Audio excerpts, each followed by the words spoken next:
Wealth Tactic Rebels, ingenious tactics to accumulate wealth for people who see things differently.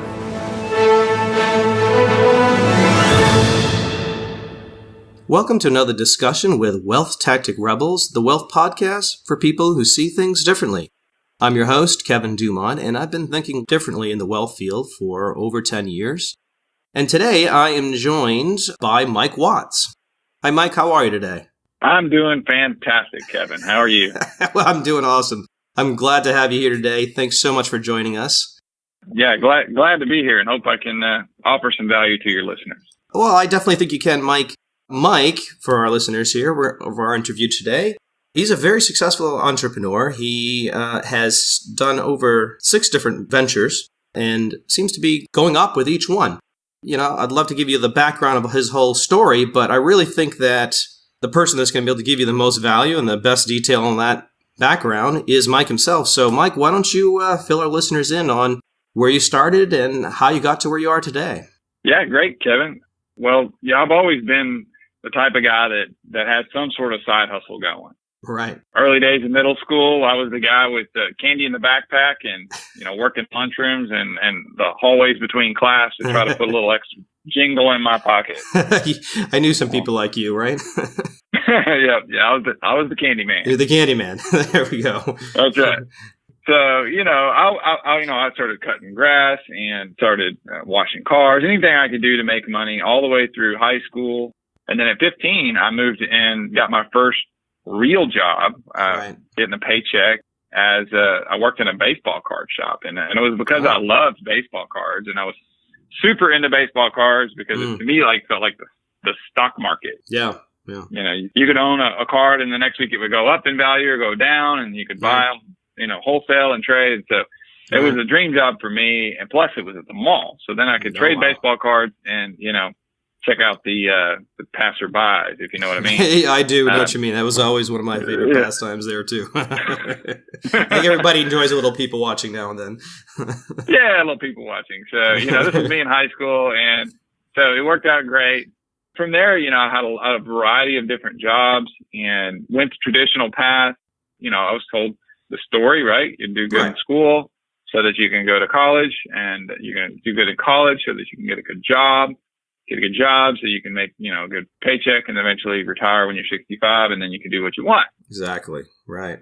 I followed that path up until 8 years into my professional career as an engineer. And then I like to talk so much, they pushed me over to public relations. I actually worked for the electric and gas utility here in Houston. That was their solution. Right. I started volunteering for, they have a speakers bureau and I just liked doing that kind of stuff. And so they moved me in there and I had ultimately, if you were looking for a really great job, what's fun with low expectations and high energy, that probably would have been it for some people. That's great. The frustrating part for me was that, you get that typical corporate compensation schedule. Right. And it's very little based on performance and a whole lot based on how long you've been there. Right.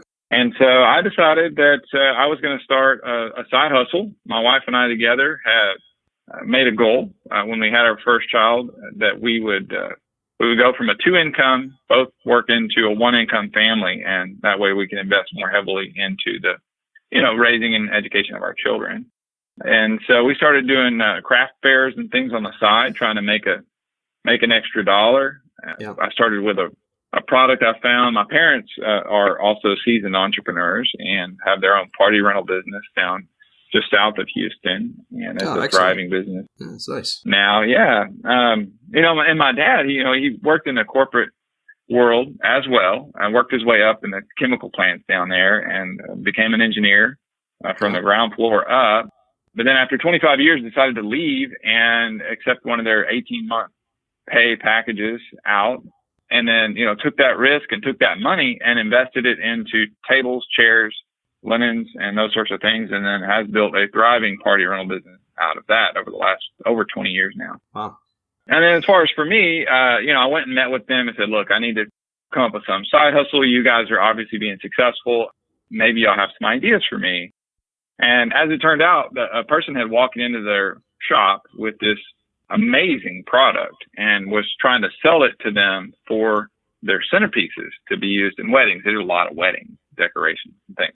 And so it was a polyacrylamide, which is just a crystal, and you can mix it with water and it would soak up gallons of water, and you could grow plants out of it, or you could add it to your soil, or you could make centerpieces out of it. And it's still sold today at Home Depot under Soil Moist. Yeah, is the brand that Soil you Moist? can find in the garden. Soil Moist, yeah. I might have to look for that next time I'm there. Yeah. Well, if you travel, or just forget to water your plants like me, then it is a great product. It would be good for myself. I think my mother too. She was never the greenest thumb. I think I inherited hers. Right. Yeah. Around my house, there's two types of plants. There's victims and survivors. There you go. Which one do you have more of is the question. Well, I have survivors left. The victims, we just don't kind of forget about those. But okay, good. But back to the story, we started selling this little bags of crystals, a lot like Jack and the Beanstalk, selling little bags of magic beans, and it was working pretty well. The problem was that I was traveling to do the Houston Home and Garden Show, and then travel to Austin and do Austin and Fort Worth and Dallas and San Antonio and on and on. And the problem with that business was that I was only able to make money if I was there pitching it. Yeah, right. I couldn't teach anybody else to sell this stuff the way I did. And I was there with the elevated table and the microphone and the lights. I was, Billy Mays, Anthony Sullivan, as seen on TV pitch guy. I was pitching hard, and I would do the pitch, and my wife would take the money, and our, 1 or 2 year old would be under the table watching Veggie Tales. And that was our life. We traveled around and tried to make extra money on the side on every, vacation day I had. We never took vacations. We invested all that time and sick days, even holidays, weekends into these shows. Right. And trying to supplement that second piece of income. Yeah. So that sort of started my journey as an entrepreneur on the side. And I started learning more and more about the types of products that I wanted to sell and what the challenges were with each. So then I went through a season of trying new types of products and starting new little micro companies along the way to market each one of these products. Mm-hmm. I picked up a line of products we called Yardworks Yard Art, and they're the little metal and plastic decorations for your yard, and they're on a stick, and you stick them in the yard, and the wind blows, and the wings flap. You might have seen them before. They might have center wings on them, and we were buying those by the container load out of China, and we would turn around and sell them at the shows, and I was buying them for about 67 cents a piece, and I would sell them for 3 for $10 or 7 for $20. And the attendees of these shows would go bananas over this stuff, really, really excited and, pushing and grabbing and throwing money. And so that was a cool business because it was scalable. I could teach other people to do it. So I started booking shows in other states, and then I would advertise in that city, like the Philadelphia Flower Show. We would advertise in Philadelphia for a couple to take on an entrepreneurial gig on the side. Right. We would provide them with the product and the booth, and then they would just buy wholesale from us, do the booth, and then sell us back, or send them back anything they didn't sell. And so at that point, I was finally able to learn how to scale to where I could be making money in cities all over the country, because spring, is when it happens, and that's when the home and garden shows were going, and they were often on the same weekend. So I wasn't limited by geography that way. That's an important thing, I think. If you're limited by geography in any way, then you're just limited. You can't do any more than what's right there. And also, like you were mentioning before, now you have something that you can teach other people to do. So now you don't have to be there for that to be bringing you money. Exactly. There's a lot of the principles that you learn from Rich Dad, Poor Dad. Right. Robert Kiyosaki talks about, you could be an employee, or you can be self-employed. But either way, in either of those scenarios, you're trading your time for money. Right. And there's no way to scale. So this next step allowed me to move back over into the business owner, the B category. Now I could be a business owner, and therefore I could be making money with other people's time. And that's super important. And so all of a sudden we saw our revenues, our profits, the brand even. I wasn't even really after trying to build a brand, but I built a brand and a website back when, websites were new. And Yeah. and we really built up a solid little company there on the side selling these, yard decorations. And it also, though, had one big flaw. That flaw was that I did not control the supply of that product. And so what happened is that, I would go to a show and I would sell my products, and at the next show, somebody would be there. Because every little one that we sold had a little tag hanging off it. And people notice when you got a crowd of people around your booth and there's money flying. Right.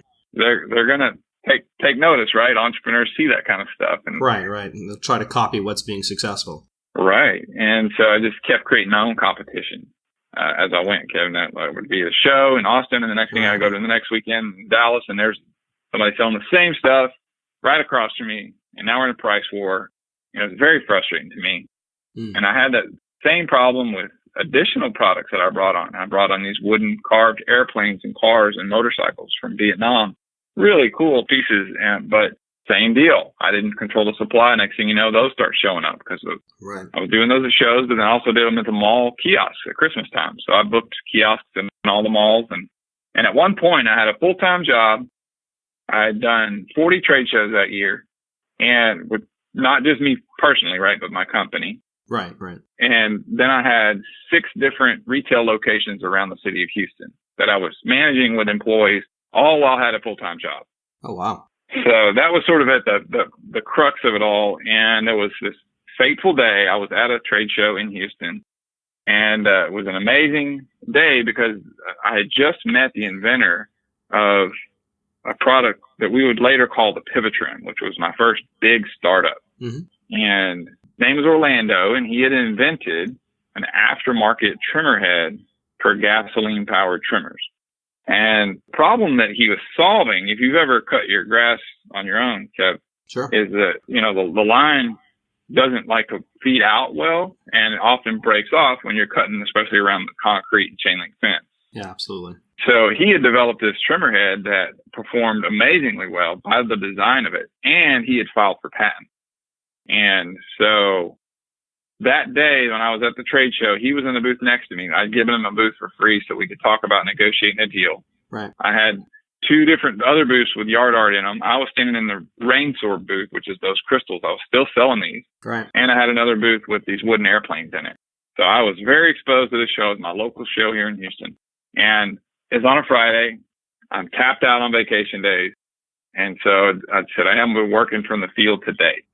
I'm there in my booth right when the show opens. I'm down under the table. I stand up. I look over, and there's my boss walking in with a camera. Oh boy. Yeah.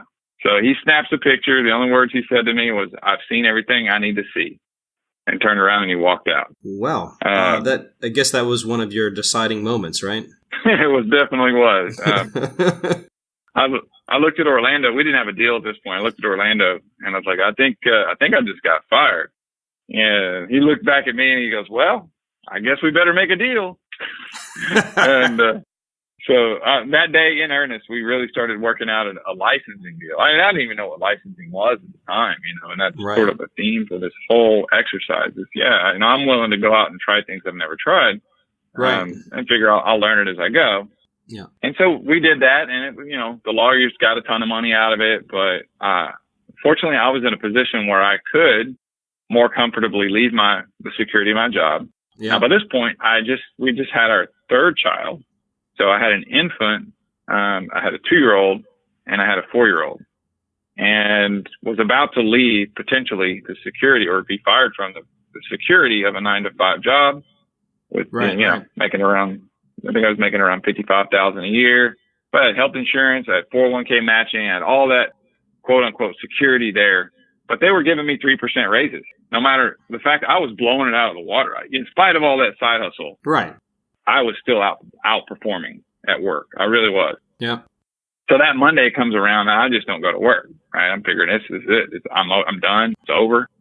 And my vice president calls me around noon, and she's like, "Why aren't you here?" I was like, "Well, have you talked to my boss? Have you talked to Lynn?" And she's like, "Yeah. Why aren't you here?" I was like, "Well, aren't I fired?" "Who told you that? You get in here right now." And so I came in there and went into her big corner office with her big couches and sat down in there with her. And she said, "Look, you're doing a great job here, and you haven't been recognized for it. And I understand you're trying to make some extra money on the side. How much money do you make from your side business? Right now I'm making about $30,000 a year extra. She said, okay, well, I'm going to give you a $30,000 raise. Wow. And a promotion. And but you're going to need to quit your side businesses and focus on working here at the company. And that was a tough call. Wow. That just proves how valuable you were too. Yeah, well, you're right. It's amazing how all of a sudden people kind of get the point, but right. or see the value when you're about 1 foot out the door. And so I had a decision to make, or we had a decision. Me and my wife had a decision to make at that point. Do we stick with the security of the 9 to 5, even though we've kind of got a taste for this, doing our own thing and doing it our way, and feel like we've got a pretty decent path towards a product that nobody else can copy, something that we can control, something we can take to market and be all our own. And so I walked back into my vice president's office after talking to my wife, and I said, I really appreciate that offer. That's very generous, and I really appreciate you recognizing my work. But if I don't take this risk now, I might never do it, and I'll always wonder what would have happened. Yeah. And so I walked out, and, it was an open door behind me. They told me I could come back anytime I wanted, but I left that day and left the security there and went to go out and buy health insurance on the open market, and then went to work doing my own thing. Well, we took that little idea, and after we licensed it from the inventor, and we grew that product into the number one selling aftermarket trimmer head in the category.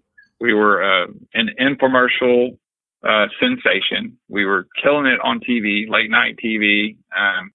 We had a really cool demo. I had wrote the script and shot the commercial, and it was doing well.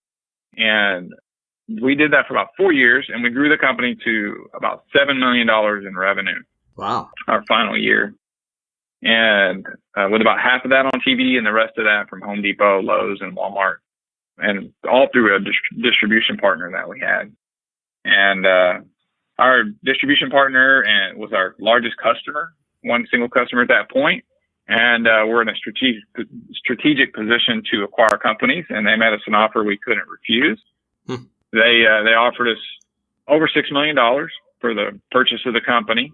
And based on our profitability and the fact that I felt like we had sort of topped out category, then we accepted the offer. It changed lives. We brought on investors that were, family, like my grandparents, aunts and uncles and friends. And so everybody, it was this really amazing moment in life when I was able to add benefit back to all these people that had believed in me. And it was, my grandma got $250,000. Wow. And she was able to have a nest egg. My grandfather just passed away, so she had resources there to take care of herself for the rest of her life. And so that was big. My brother was able to, build a big portion of his home that he was building. I had an aunt that was able to buy a minivan that she really needed. And, it was real tangible things like that were awesome to me. And of course, I went in and took mine and invested it all in real estate. It was a time when all the rent houses or the properties that crashed back in early 2000. It was around 2011. All this was happening. So it was still depressed. And I bought a bunch of rent houses, remodeled them, put them up for rent, which was a good thing because then I lived on that cash flow for the next 5 years with no paycheck, so that I could then, but while still working on my next startups after that. Right. Some people love real estate investing for the passive, stable income it can bring them. Yeah, that mailbox money is a beautiful, beautiful thing. In addition to that, the appreciation has been great as I've gone through and needed cash, which has been more regular than I had hoped. But that's the way startups go. It usually is. Yeah. I would sell a property here and cash in. I always felt like I was playing Monopoly, flipping these cards over, having to cash in, cash in, cash in. Yeah. But that's what was happening. I would sell, as the market's moving up, I'd sell them and then use the money to invest in the company. And the companies that we operate since then, I've had 2 additional licenses I've taken on. One is called Tree Stake Solutions, and it's an underground tree stake for newly planted trees. So instead of those ugly poles and wires that you see around trees, it's a completely subterranean system that it replicates a fully developed root system. So the tree will stay in place, but there's nothing above ground to mow around or kids to get hurt on, and just looks better too. So we still operate that business today. But my number one, I spent my life right at this point, I'm sort of painting this picture for you.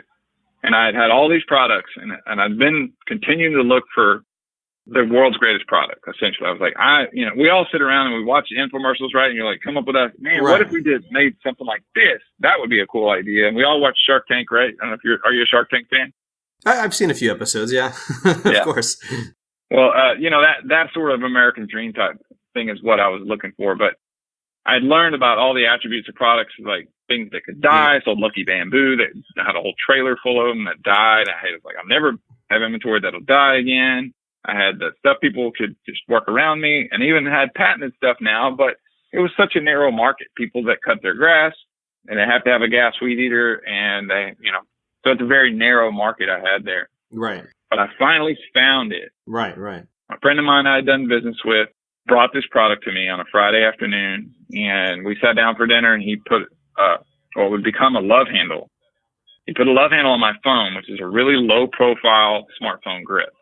And it's just a piece of elastic that's strapped on top of a bow tie shaped piece of elastic or plastic base with a 3-in backer, and sticks to a phone or case or whatever, but it just gives you that single finger grip for your phone. And he gave it to me, and the first thing I saw, I was like, I don't know, that's pretty simple. I'm not sure you can patent that. I'm not sure that you could sell it for enough to make any money with, but I'll try it out and see. Well, the next day, Saturday morning, I'm laying there on my bed with my phone above my head going, wow, this is amazing. I'm not dropping my phone on my face, like I always do when I'm falling asleep at night. And so I was like, man, that's really good. By Sunday, I was resolved that this was a really profound product in its perfect moment in time, because more and more people were getting cell phones, and it's becoming, okay to just have your cell phone in your hand all the time. And I saw the opportunity there. Right, exactly. 5 years ago now. And Monday, I was on a plane to go meet the inventor, because I knew that this was going to be my big idea that I was going to change the world with. And went up and then explained to the inventor, and his wife took him to dinner. I was like, look, this is what I do. I've done it. I've taken products to millions of dollars in sales. He was currently building it in his basement with scissors and glue. And I said, look, let me just take this, go big time, and you can go back to the workshop and keep making amazing products. And it took a little convincing and a whole lot of money, but I was able to get the license from him for those pending patents at the time. And that was spent 5 years ago, and we've grown that company to, we have 32 full-time employees now. We operate out of suburban Houston, Texas, and I'm in the studio here right now. But we do all our manufacturing here in the United States, which makes us very different than most companies. Yeah, that's excellent. All made in the USA. Made in the US, for real. Yeah, really, and made to order too. So now we make these custom smartphone grips for Samsung and Bud Light, and the Wall Street Journal, and Uber, and these enormous brands. It's just it makes us so proud. But we've invested in the automation equipment that actually the inventor developed for us. So that was the benefit of sending him back to the warehouse as a genius, which he is. And he built doing what he does best. Exactly. And he built the machine for us that we can now produce 50,000 custom LoveHandle phone grips every day here. Wow. And that gives us a lot of bandwidth to work with. Yeah, exactly. That's massive distribution ability that you have with that, which means your scaling is huge also. It is. And, it's so much bigger than I think that I even gave it credit for to start. Because reality is that there's more humans, there's more active phones out there than there are humans. Yeah. So the ability to market to a market that big, and it is consumable because it's made from natural elastic, so it stretches out just like your sock eventually. And so it needs, plus people replace their phones and cases. And so now you have a multiple of humanity as your market size, and something that's demonstrable, super easy to demonstrate. It's instantaneous, and it's proven now. So it's proven to be a very good model for us. I'm super proud that we make everything here in the U.S. And from a marketer's perspective, it's a marketer's dream because they get their brand on the back of a smartphone, which is the most visible thing on the planet. Yeah. And it's affordable. Plus, we mount them to custom cards. And so now it's like a business card plus. So you give your business card out, but on the back of it, there's really cool custom phone grip that you can remember me by. So people are really liking it for that purpose. Mike, that's pretty amazing. It's fantastic that you've been able to really find what you've been looking for. Most people that do take the risk like you, looking for whatever it is, they know there's something out there for them. They don't always get a chance to find that. So it's pretty amazing that you found it and you've been able to make something so great out of it. Yeah, I appreciate that. It's been an amazing journey, and so now I'm dedicating myself to giving back. I'm operating this company, and that takes a lot of my time, and feels super exciting and new every day. But I have committed to giving back. I'm creating a live show that we're going to host on 3 channels: on Facebook, Instagram, and on LinkedIn. As soon as they release LinkedIn Live in the next few weeks, and it's gonna, so you can track me down on Instagram at Mike Watts if you want to see that there.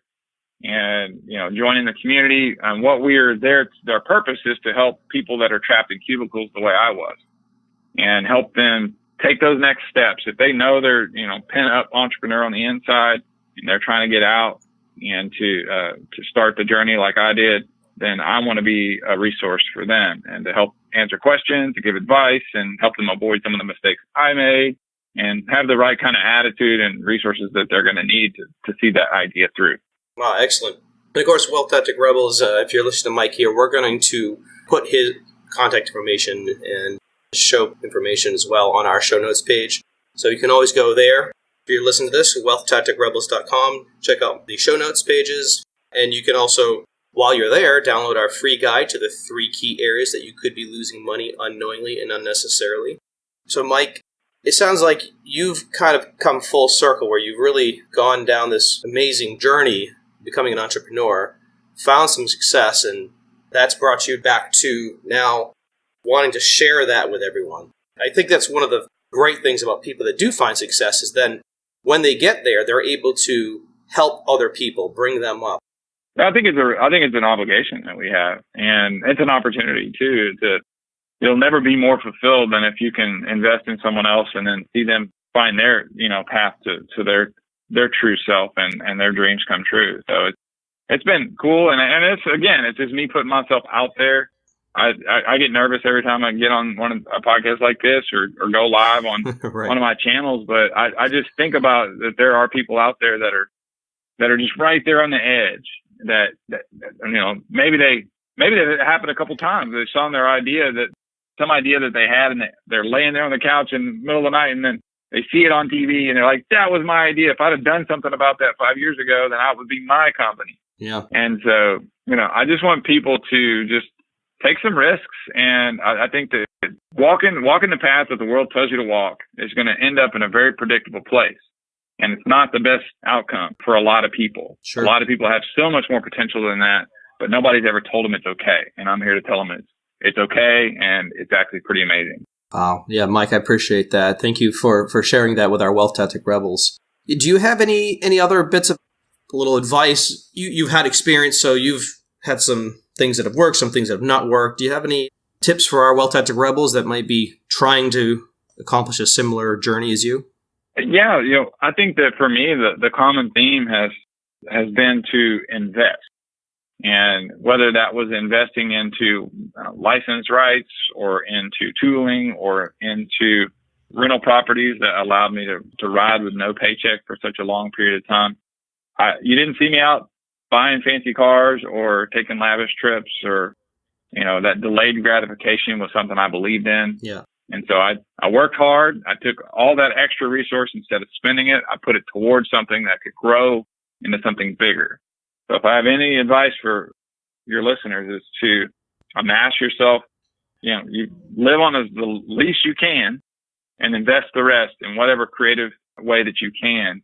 And ideally some way that you can touch and feel it. Like, I know a lot of people make a lot of money in the stock market, and I have too, sure, now and again, but I personally prefer things that I can control, that I can touch, whether it's a piece of property or intellectual property or something that I can have an impact on the ROI, then I want to do that. Right. It's something we talk about too oftentimes is use and control of your money is oftentimes more important than a rate of return.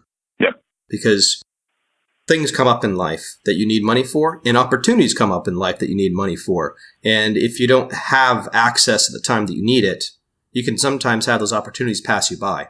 Definitely. So, Mike, been fantastic talking with you today. I really appreciate you sharing your story. I think a lot of our listeners are going to find this not just entertaining, but useful information for themselves. I really appreciate you taking your time today. I know you're a busy guy, so thank you for sharing yourself with the Wealth Tactic Rebels. Yeah, glad to be here. It's been fun for me, Kevin, and for all you guys out there. Just put one foot in front of the other, point yourself in the right direction, and, listen to smart guys like this, invest in growing your knowledge, and you can achieve way more than I've ever achieved. It really is all possible. We live in the greatest time that's ever existed. So I appreciate the opportunity to help share my story, Kevin. I agree with you, and I'm glad we could give you a place to share. So thank you so much again for joining us. Thank you again, Wealth Tactic Rebels, for joining us today and listening in. And I hope you all have a fantastic day.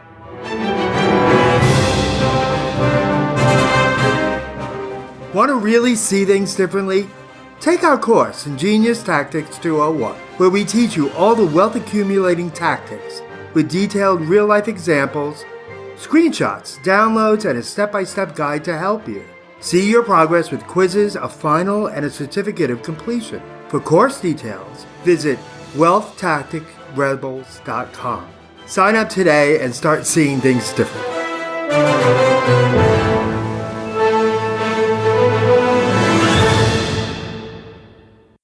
This presentation is intended as informational only.